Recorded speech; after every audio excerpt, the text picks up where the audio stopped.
All right. I look young. I hope I look young. Very young.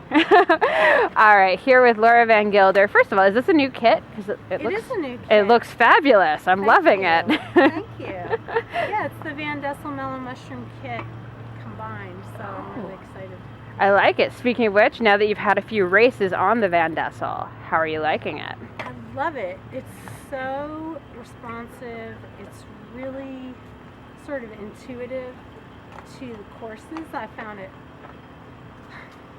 it works for a lot of different courses, and I like that. It's stable. Mm-hmm. Totally thrilled to be on this bike. Nice. Okay, so tell me a little bit about the race today.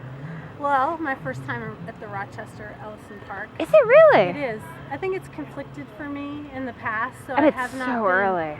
here. So I was excited to come, and I knew there was a ton of climbing, or it was a climbier course than some others that we do. And on the pre-ride, I realized that it was quite a bit of climbing, and it made me a bit nervous, to be honest with you, but I knew it was going to be a little bit about, just being consistent and remembering that it was going to be a long race. The officials kind of said 5 or 6 laps. So Yeah, how'd you feel when you saw 4 to go?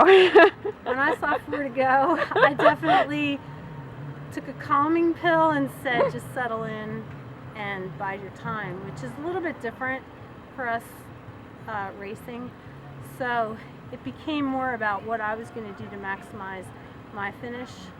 And of course, everybody else has to think the same thing. So, I wasn't going to tear it up for those final 4 laps because I felt that it was a longer distance maybe than usual. Yeah. So I wanted to just pick and choose my moments. And, there were some technical sections, there were some long climby sections, and Emma White was with Mo and I for a long time. I was leading most of the laps. Mo came to the front a couple times, and then Emma came off. She may have had just a little tiny mistake that created the gap, and then it grew. But she was having a fantastic ride. So then it was about Mo and I made a mistake with 2 to go on a slick corner at that top of that descent. Yep. And it gave Mo a little bit of a gap on the descent, which was going to be good for her because she was descending very well. And I just conservatively closed it quickly, the gap to her, and then we saw 1 to go, which I was feeling it at that point. Mm-hmm. I was hoping she was too, feeling a little bit heavy in her legs, and I led that final lap, and I had chosen a place that I was going to make my move, and it was prior to the hill so that I could get to that corner and be conservative if I needed to. Right. Not make a mistake again and not be put on the ropes. She closed the gap, I think, on the descent a little bit into the barriers, but I was hopeful that my lead was gonna finish. But good course. I think a really good spectating venue. Obviously it would be a different race in the rain. Yeah, I think it might be tomorrow. It was tricky out there today in some spots because it was a little soggy. It wasn't the driest course we've ever had. So I think they did a great job here, and I think it's worthy of people making the trip to Rochester and to this event. Yeah, so this was kind of an interesting field, different than what we've kind of seen, obviously, in New England and any of the fields that we've been racing this whole season, really. It's a weird mix of people. Yeah, it's definitely a more open race. People have gone to Europe. People just did a bunch of racing and traveling. They're kind of tuning their schedules for the C1s later. But I don't think that they should discount it. It's still a good prize list worthy of attendance.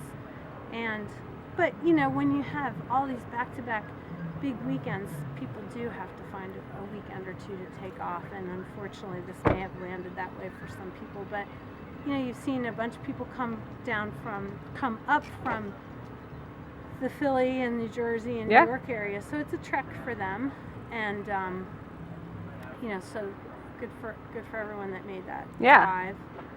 So I think it was definitely a competitive race. It's not for sure, as Gloucester and Providence, but those are a little more renowned. So we just have to take what we can. Yeah. So have you had your weekend off yet, or is that coming up? Last weekend I took a weekend off. I did race locally. You almost can't keep me away from the bike racing sometimes, but I do really like to support the events that support us. So sometimes it's hard to find that weekend off. Yep. Because you say they need us there. They're putting on a good event. They're giving us good money. We need to show up. So if I can do it, I do it. So. I like that. So what's next for you? Gateway Cross is maybe on the table, or it's a weekend off and local, and then Northampton. Okay. It's for the Shimano series. Maybe Jingle Cross, that's up in the air. HPCX. I'm not really focusing on all the C1s like some of the other people. I just want to enjoy the cross season, and I want to, show well for my sponsor, get out there, but I've had a long road season, so I need to manage so that I have some good results when I'm racing. Sounds good. Sweet. Thank you.